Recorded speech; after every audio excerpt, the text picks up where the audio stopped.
Genesis chapter 4. Adam and Eve had a son. Then Eve said, "I'll name him Cain because I got him with the help of the Lord." Later she had another son and named him Abel. Abel became a sheep farmer, but Cain farmed the land. One day, Cain gave part of his harvest to the Lord, and Abel also gave an offering to the Lord. He killed the firstborn lamb from one of his sheep and gave the Lord the best parts of it. The Lord was pleased with Abel and his offering, but not with Cain and his offering. This made Cain so angry that he could not hide his feelings. The Lord said to Cain, "What's wrong with you? Why do you look so angry? If you had done the right thing, you would be smiling. But you did the wrong thing, and now sin is waiting to attack you like a lion. Sin wants to destroy you, but don't let it." Cain said to his brother Abel, "Let's go for a walk." And when they were out in a field, Cain attacked and killed him. Afterwards the Lord asked Cain, "Where is Abel?" "How should I know?" he answered. "Am I supposed to look after my brother?" Then the Lord said, "Why have you done this terrible thing? You killed your own brother, and his blood flowed onto the ground. Now his blood is calling out for me to punish you. And so, I'll put you under a curse. Because you killed Abel and made his blood run out on the ground, you will never be able to farm it again.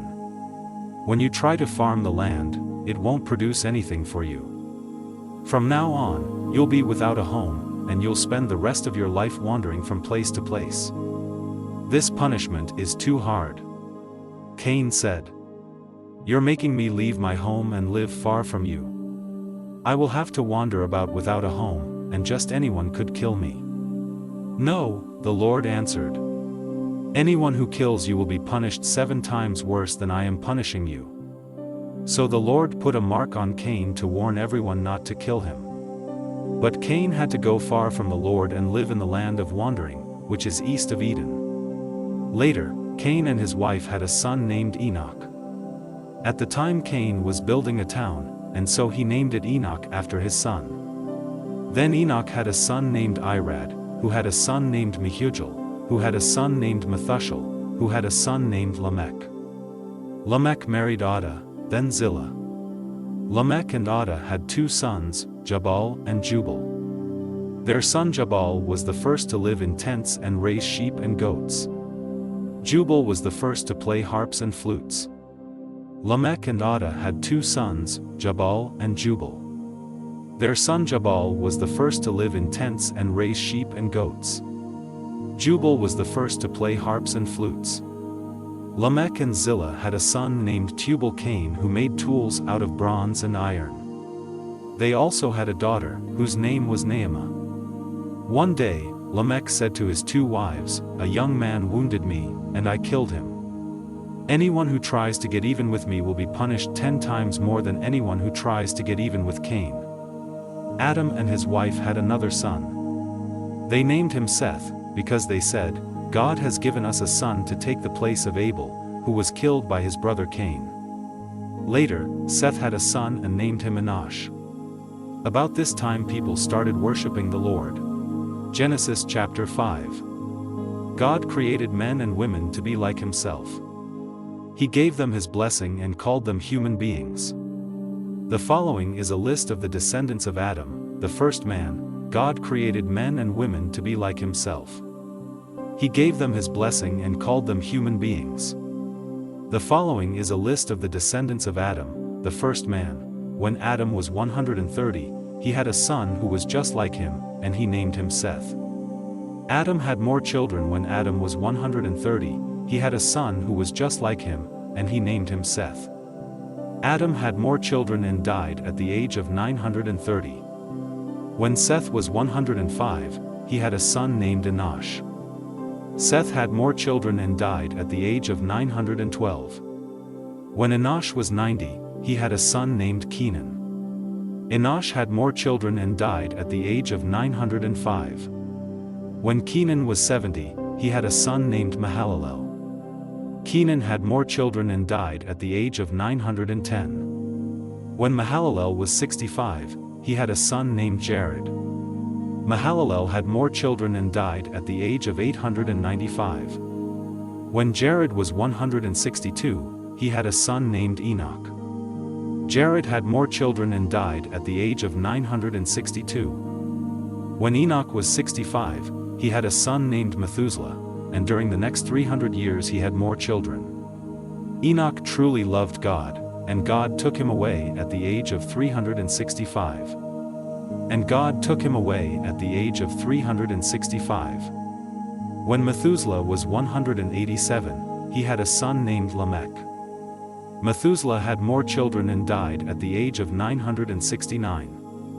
When Lamech was 182, he had a son. Lamech said, "I'll name him Noah because he will give us comfort, as we struggle hard to make a living on this land that the Lord has put under a curse." Lamech had more children and died at the age of 777. After Noah was 500 years old, he had 3 sons and named them Shem, Ham, and Japheth. Genesis chapter 6. More and more people were born, until finally they spread all over the earth. Some of their daughters were so beautiful that supernatural beings came down and married the ones they wanted. More and more people were born, until finally they spread all over the earth. Some of their daughters were so beautiful that supernatural beings came down and married the ones they wanted. Then the Lord said, "I won't let my life-giving breath remain in anyone forever.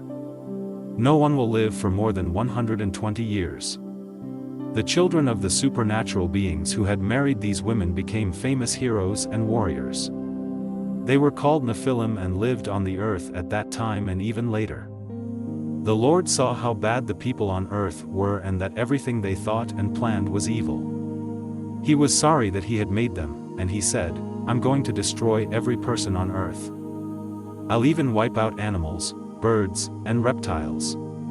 I'm sorry I ever made them." But the Lord was pleased with Noah, and this is the story about him. Noah was the only person who lived right and obeyed God. He had 3 sons, Shem, Ham, and Japheth. God knew that everyone was terribly cruel and violent. God knew that everyone was terribly cruel and violent. So he told Noah, "Cruelty and violence have spread everywhere. Now I'm going to destroy the whole earth and all its people. Get some good lumber and build a boat. Put rooms in it and cover it with tar inside and out. Make it 133 meters long, 22 meters wide, and 13 meters high. Build a roof on the boat and leave a space of about 44 centimeters between the roof and the sides. Make the boat 3 stories high and put a door on one side.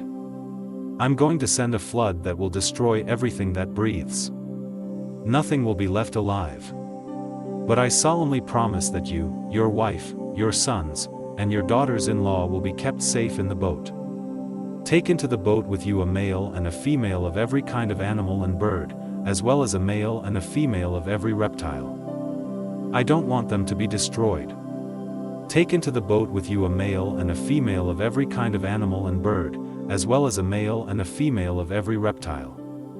I don't want them to be destroyed. Store up enough food both for yourself and for them." Noah did everything God told him to do. Genesis chapter 7. The Lord told Noah, "Take your whole family with you into the boat, because you are the only one on this earth who pleases me. Take 7 pairs of every kind of animal that can be used for sacrifice and 1 pair of all others. Also take 7 pairs of every kind of bird with you. Do this so there will always be animals and birds on the earth. 7 days from now I will send rain that will last for 40 days and nights, and I will destroy all other living creatures I have made." Noah was 600 years old when he went into the boat to escape the flood, and he did everything the Lord had told him to do. His wife, his sons, and his daughters-in-law all went inside with him. Noah was 600 years old when he went into the boat to escape the flood, and he did everything the Lord had told him to do. His wife, his sons, and his daughters-in-law all went inside with him. Noah was 600 years old when he went into the boat to escape the flood, and he did everything the Lord had told him to do. His wife, his sons, and his daughters-in-law all went inside with him. He obeyed God and took a male and a female of each kind of animal and bird into the boat with him. He obeyed God and took a male and a female of each kind of animal and bird into the boat with him. 7 days later a flood began to cover the earth. The water under the earth started gushing out everywhere, the sky opened like windows, and rain poured down for 40 days and nights. All this began on the 17th day of the second month of the year. The water under the earth started gushing out everywhere, the sky opened like windows, and rain poured down for 40 days and nights. All this began on the 17th day of the second month of the year. On that day Noah and his wife went into the boat with their 3 sons, Shem, Ham, and Japheth, and their wives. They took along every kind of animal, tame and wild, including the birds. Noah took a male and a female of every living creature with him, just as God had told him to do. And when they were all in the boat, the Lord closed the door. For 40 days the rain poured down without stopping. And the water became deeper and deeper, until the boat started floating high above the ground. For 40 days the rain poured down without stopping. And the water became deeper and deeper, until the boat started floating high above the ground. Finally, the mighty flood was so deep that even the highest mountain peaks were about 7 meters below the surface of the water. Finally, the mighty flood was so deep that even the highest mountain peaks were about 7 meters below the surface of the water. Not a bird, animal, reptile, or human was left alive anywhere on earth. The Lord destroyed everything that breathed. Nothing was left alive except Noah and the others in the boat. The Lord destroyed everything that breathed. Nothing was left alive except Noah and the others in the boat. 150 days later, the water started going down. Genesis chapter 8 verses 1 to 19. God did not forget about Noah and the animals with him in the boat. So God made a wind blow, and the water started going down. God stopped up the places where the water had been gushing out from under the earth. He also closed up the sky, and the rain stopped. For 150 days the water slowly went down. Then on the 17th day of the 7th month of the year, the boat came to rest somewhere in the Ararat Mountains. The water kept going down, and the mountain tops could be seen on the first day of the 10th month. 40 days later Noah opened a window to send out a raven, but it kept flying around until the water had dried up. Noah wanted to find out if the water had gone down, so he sent out a dove. Deep water was still everywhere, and when the dove could not find a place to land, it flew back to the boat. Then Noah held out his hand and helped it back in. 7 days later Noah sent the dove out again. It returned in the evening, holding in its beak a green leaf from an olive tree. Noah knew the water was finally going down. He waited 7 more days before sending the dove out again, and this time it did not return. Noah was now 601 years old. And by the first day of that year, almost all the water had gone away. Noah made an opening in the roof of the boat and saw that the ground was getting dry. By the 27th day of the second month, the earth was completely dry. God said to Noah, "You, your wife, your sons, and your daughters-in-law may now leave the boat. Let out the birds, animals, and reptiles, so they can mate and live all over the earth." After Noah and his family had left the boat, the living creatures left in groups of their own kind.